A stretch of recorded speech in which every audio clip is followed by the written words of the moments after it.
One and all, this is a series that always delivers, and it's already doing exactly that. 1-1 apiece between Anatan and B. We head into Dry Arabia to break the tiebreaker between these two. Last time we saw Malians between these two when they clashed, it was Anatan with a wild 2TC mass ambush build. Now it's B's turn to stick the boot on the other foot. He'll be on the Malians, and Anatan in the west will be on the Rus. We're here in semi-finals of our $20,000 esports circuit, and it has always delivered with these two. You know, I think maybe I can count on one hand the amount of times where it didn't deliver, and that's impressive considering they've clashed, I believe, over 10 times in the history of KPMM. Here in Season 2. Anatan, the one who's got it a little bit better so far, right? Able to win out week number 2. B, yet to get a win under his belt. And this would just be for a chance of getting there, to get to that grand finals, to get to that showdown in a week where the stakes are even higher, with Vortex now in attendance. So far, it's been Anatan, B, and Wham as the main dictators. Good things changed today. And I love this. Pro Scouts overrated. B. This is not the first time we've seen this. I believe it was him up against Numadon in the Shushi versus Roos matchup that completely ignored Pro Scouts and instead played onto the food. It gave him a great aggressive timing and actually served him very well in that game. Definitely recommend checking the VODs for that. Anatan, on the other hand, playing Roos, you're always thinking Pro Scouts. I think like now we're probably going to see this develop even further into more and more Roos losses. Is this style, the no Pro Scouts, just go for the food, I think is something that Roos are going to hate. Because Roos always want to do Pro Scouts. It's very rare that we see them not. The opening almost just encourages it by default. The good news is Anatan should at least get the news early of what's happened here. Yes, his scout is rotating around now. A game where he is winning on sheep rotation. Just by a little bit though. It's going to be 12 sheep to 15. And Anu does get the news. Now the question mark, does he ignore Pro Scouts himself? Because here's one tricky thing about that. Like technically, to ignore Pro Scouts as well, you probably want to mirror the deer play. But your deer play would now be later, right? You don't have wheelbarrow. You haven't started to pull yet. You also have more expensive mills in the forms of hunting cabins. Although he has got a great spawn for it. You could drop a hunting cabin here and then push the deer in just once to kill them. It doesn't seem like he's interested, so no, it's just going to be your standard Pro Scout play. You can tell by the fact that he's got 6 on wood. He's gathering up what he'd need. You just sell food ticket here. Might be worth it just to get the Pro Scout timing quicker. Because he is now very much on the clock. We'll go with 2 XP just for them to complete the age up. What we got on this spawn for B? It is a bit of a rough one, actually, with the pit mines being forward. But the good news is B already is intending to play map. So the reason that's good news here is like the deer and the gold are all in one location. This concept that B's running is actually perfect for this spawn. If he was deer and gold split, it'd be a bit more worrisome because you'd have to anchor yourself on the food one at a time. But this actually has a lot of potency to pay off. Love the creativity of these two. I know, we're going to have to see how he reacts to this. Outpost is on the way up right now. Spearmen are coming, though. And B, a bit greedy about this. He only put 1 villager on the outpost. That's going to end up biting him in the ass. Maybe? I mean, it's only 1 spear, right? Hardened status isn't there yet. Nah, I think he's got this. The spearman would take way too many hits. So if he just pulls the extra villagers now, it's going to go up. And there we go. He does react. Shifts away just to be safe. Outpost will complete.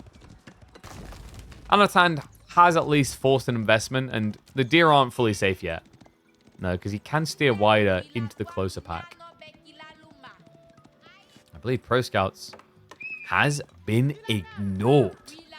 Yeah, so we will not be seeing it rush by Anatan. This is cool. So he puts the gold gen to use here elsewhere. He's gone for the wheelbarrow. I believe he also... Did he buy a ticket, maybe? Feels like he might have here.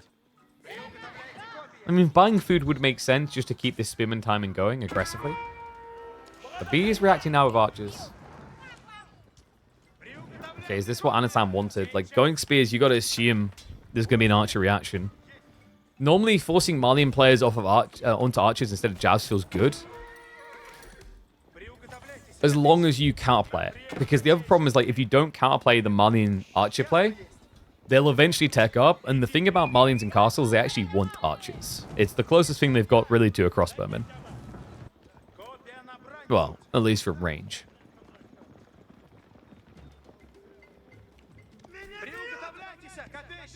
This is weird, man. Neither side doing pro scouts. I am intrigued to see if this is going to be the way the meta develops, because the thing is, like, you know, for a lot of civs, fast castling isn't really an option anymore if your opponent's playing aggressive. So in matchups, like, it used to be you just fast castle, what the hell. But now, you know, quite often we see people try to FC against all-ins and they just die for it. And I'm wondering if we're now seeing the same meta develop around pro scouts, where going for pro scouts versus pocketed resources just isn't worth it. Would be a cool adaptation. You know, it means that pro scouts would still keep its identity. For example, beating 2TC would be one of the big ones where pro scouts has always looked good. Wow, Anatan's going to level up. Yeah, he one-ups him. Remember, B cannot gather boar. Yeah, Marlians is one of those civs that will not eat it. So this is a huge edge for Anatan. Even pulls the hunt cam back a little bit more just to generate some gold off of the more expensive building.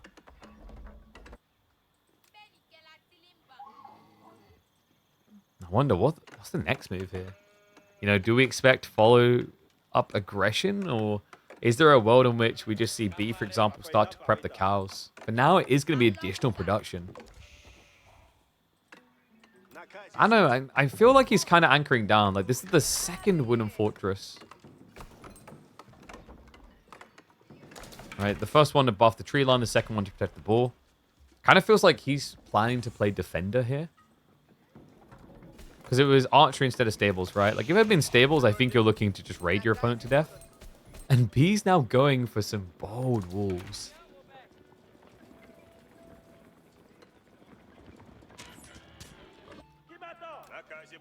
Huh.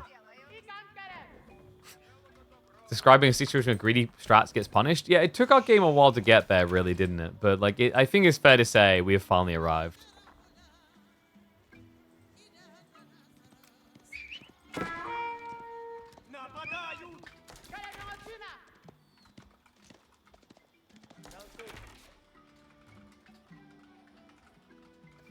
Yeah, like, I'm thinking about it more and more, and this new no scouts meta will be pretty impressive.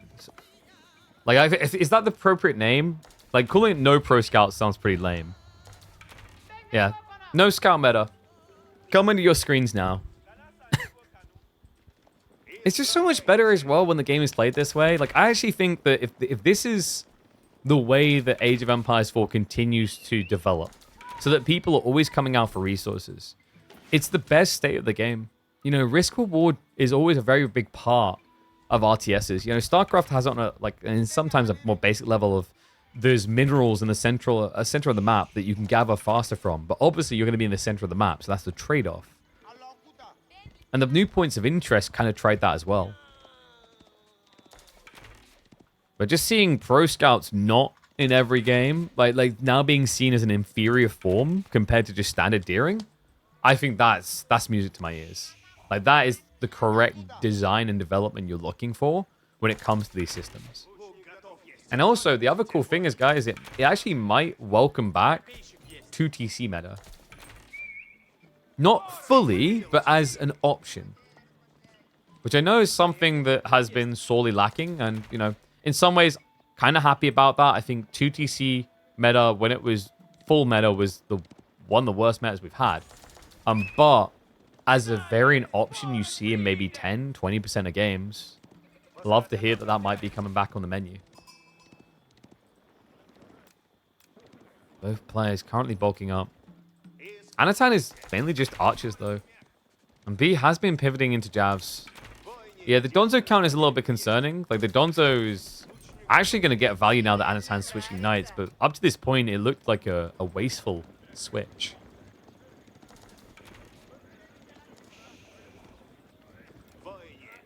And quite a slow game, actually. Yeah, it's because they've essentially mirrored strats, right?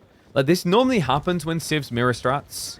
And the most obvious one is in a literal mirror. Like, you see it where both sides hesitate to commit because if we both go to TC and then we both follow the same standard, neither player is stronger. The stronger player ends up being the one who's defending. But you've kind of got a similar splattering of that here. Even though Rus and Malians are fundamentally different civs, conceptually, they've gone for the same strat. So both of them playing pocket resources, both of them scaling full feudal. It means that first fight is crucial. One player likely to just die and lose the game because of it at this rate. Yeah, no cow scaling. We have got the hunting cabins. I love this. We mentioned it on the deer. So Anatan has been generating extra gold off of those. Helps with this night switch now. Do you have any predictions on how they will change JD? Yeah, they're going to make her Shinobi. So she'll just be able to, like, blink over walls now. She'll throw out Kunai. And she'll be renamed to Japanese Dark.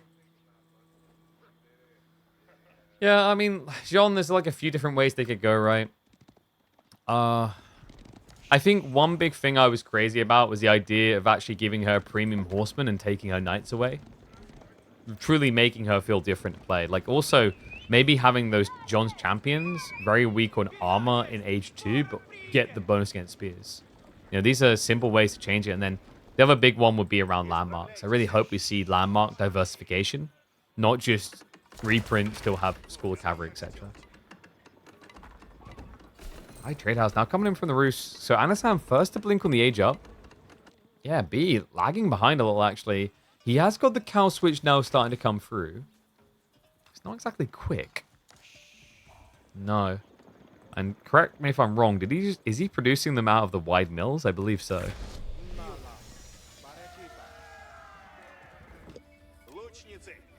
He probably feeling like he overinvested now. 17 javelin. I think this is probably going to be Furimba. Like, what value do you get out of rushing Fulani here? Your opponent will be in your base by the time you're doing it. Furimba with javelins at least gives you a tech point against mass archers. Get your numbers in on that high trade house, folks. It's actually not too bad. He caught a fresh tree line.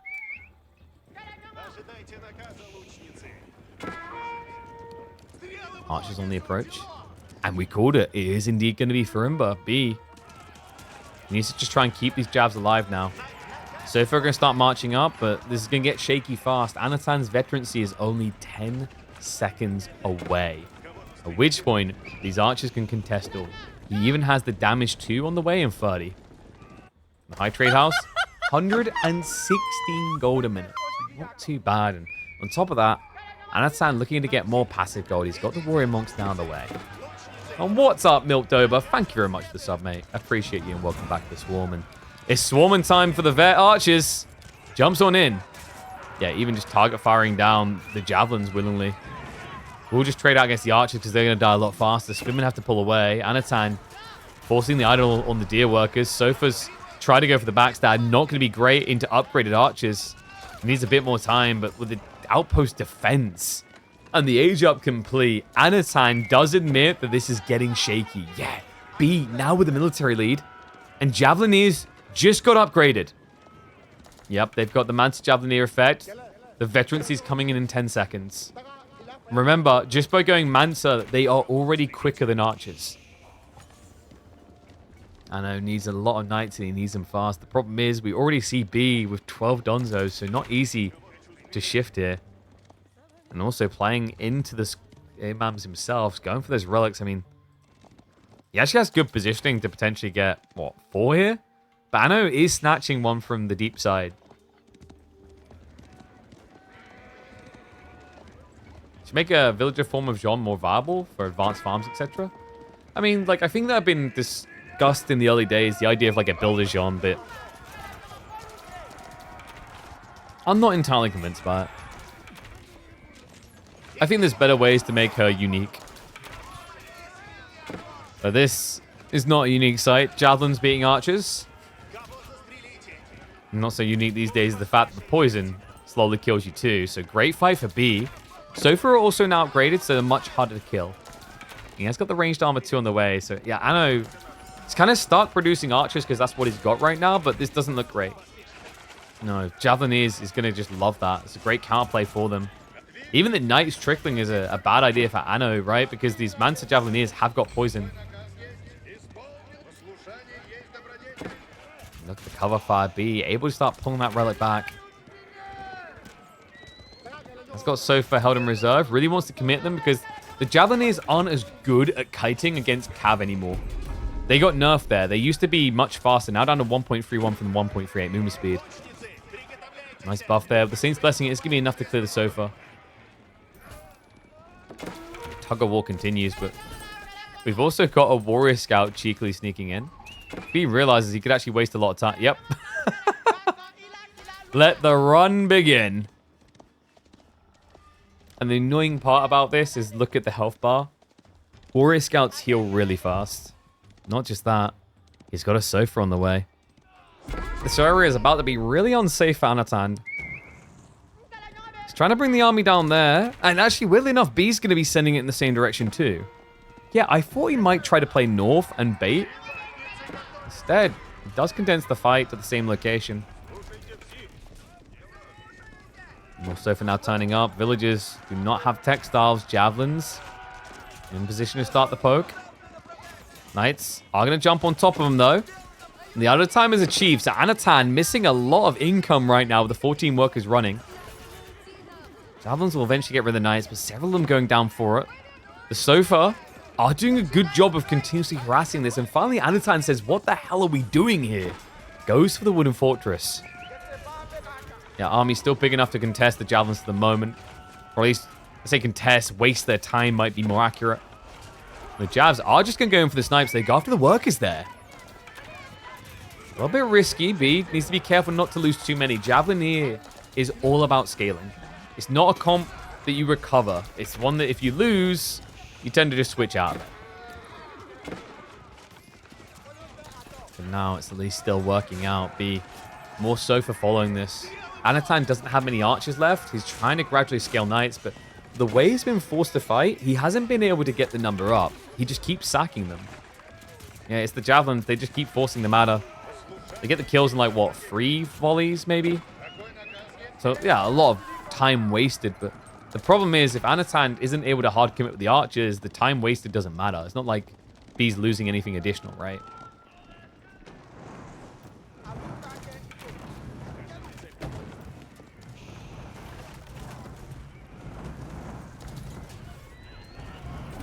And I lost like 5 villages. Yeah, it was actually free. Because he needs the deer, yes. Right now, the big problem for Anatan is he's running out of food. His only other option is Northside Berries, which is really open anyway. And obviously, deer's a better gathering rate. The problem he has here is like B is just going to keep infinite fooding because he has cow, and you don't. So like Anatan at some point needs to solve this food issue in a more reliable fashion. And I mean, that down the line would do it. But that's going to require time. We've got 2 TC Roos.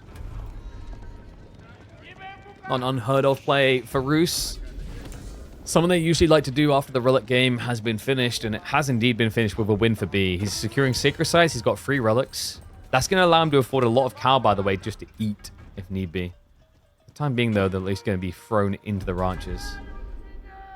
B is on the berries in the back, so almost out of finite food.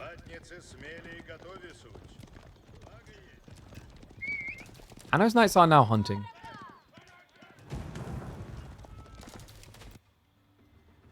I think B's thinking similarly here. Sofa circling the base.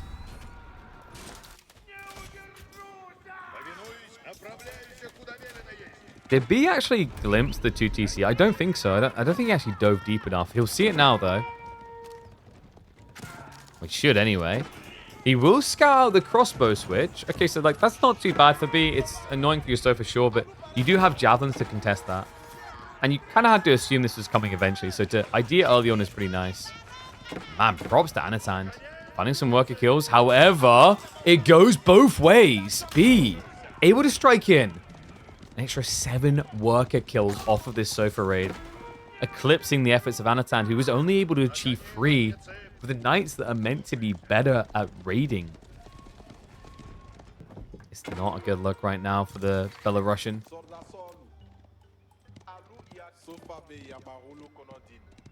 B just continues to hunt in multiple locations. Sofa very good at doing that due to their movement speed. Direct raid, sure, the knights will like be better, but Sofa slightly cheaper, moving faster, can be in more locations. And there's so many more of them, in fact. You know, talking 15 Sofa compared to just 7 knights in total. The walls are now going up. Yeah, so I think Anno understands that, like, he doesn't win in a cav spam game because he's so far behind. So instead, he's going to try to prep the full counterplay of crossbows. But that does mean you can't really attack. You're going to be defensive. Good news is, because you went 2TC, being defensive isn't a bad thing, right? And if B doesn't realize what's truly happening here, it means that Anno will be able to just scale into farms with 2TC and get ahead. B never want to be caught sleeping. Keeps poking. We'll catch the wallers. Yeah, another 2 workers going to be going down. He's not done there. He's going to keep diving past this, right? No, actually does pull away.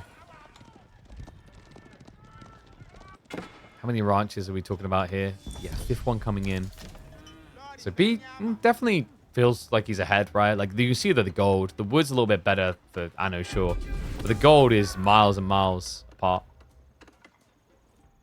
Food is pretty competitive, though. Like, props to Anatan. He actually has been making that transition work quite well.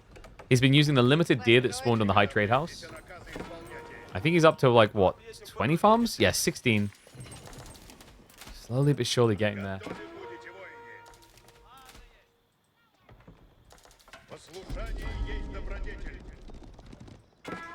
Walls are already up, so B. Is there ever a stage where he stops building javelins, is what I'm wondering. Probably not. We talked about it as a scale comp, and it's the type that you switch off of when it gets wiped. The danger of doing that, though, is like you're not going to be prepping things like veterancy archers and poison arrows ahead of time, right? So what it creates is this weird dynamic where, you know, you are aware there's a realistic possibility your javelineers will get wiped, and you'll need a switch. But if that happens, you won't have anything in place to achieve that switch quickly. I think this is also a big part of why most people switched off of Javelineers. You know, it's a pressure-based build that requires that you constantly pressure. It's very punishing of people who slow down.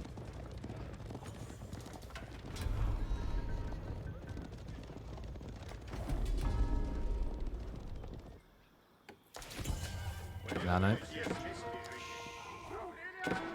How is he benefiting on this slowdown? Has he got enough gold to do this approach? It looks like it, with the walls going up on the south side, actually. Like 8k gold plus the hunting cabins, high trade house, 2 relics. You know, he's playing knight crossbow. That's my only real concern.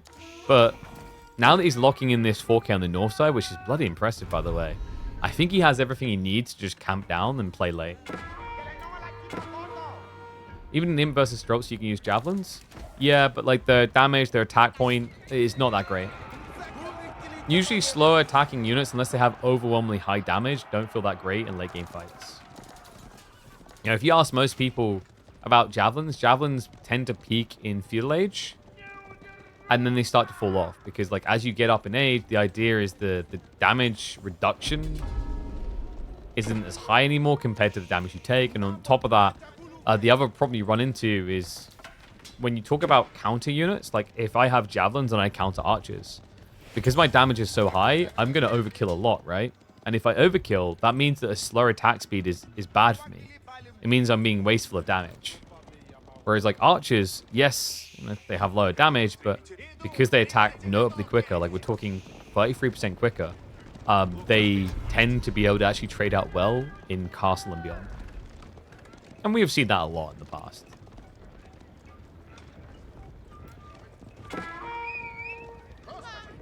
Yeah, especially when you talk about range units. Melee units' attack speed is not as important because of the way they move around a lot and how you can micro. But with range units, attack speed is very important. The reason why Javelineers did work in the past, and sometimes still can, is the chase element. It's not just the poison damage, the movement speed. So you hit, you run. You hit, you run. We got a hit and run moment here. B. Whoa! Anatand gets caught going for the stone. The keep on the gold is not going to work. Villagers go down, and that's a failed keep. Oh my god, and B, this is the fight he's been waiting for. Sofa spread out to block out any sort of reinforcements to build this up. Javelins need to be sniping onto those crossbows, though. The Sofa fitting out the Night Horde. What a timing there by B, an intercept at the perfect moment. And a pushback in entirety. Anatan has to get back behind the walls here. A bloodbath of cavalry, but at the tail end, the most important thing for B is the Javelin line stands strong. Yeah, it's going to be important to try and contest the remaining crossbows. Anno lacking knights now to try and actually frontline this at all. Sofa are going to rip around the back. B, he's trying to go for the cutoff. Anno needs to be careful because he's close to getting wedged here. Does retreat behind the gate just in time there. And cancels the castle. Realizes it's never going to go up. Outpost now being built by B. What a bloody fight there. B able to destroy the cavalry comp. One that Anatan probably will struggle to get back online. He's at 25 farms. This isn't your 40 plus. And also the gold cost of those knights is nothing to turn your nose up at. Especially now that a lot of his remaining golds are up against the walls he built, where javelins could hit him. But B's not done yet. No, he tries to deny the castle again. Jumps into the base. Body blocks are going to be there for the moment. Anatan, he knows if this castle fails, it's going to be a full dive and a GG. So he goes full divide to try and get it online. But the javelins now starting to target down the workers. It's a 10 worker lead plus for B. Castle is going to go up. But at what cost? 8 builders survived that process. Less people died trying to build a pyramid. Oh my god. B now with 50 worker kills in total. And a GG immediately because of it. What a game from start to finish. Let me know what you guys thought about this one. Sick timings, Javelineer paying off, which is rare these days. But even before that, the new no pro scouts meta has me deeply intrigued. Let me know what you think in the comments. And I'll catch you in the next.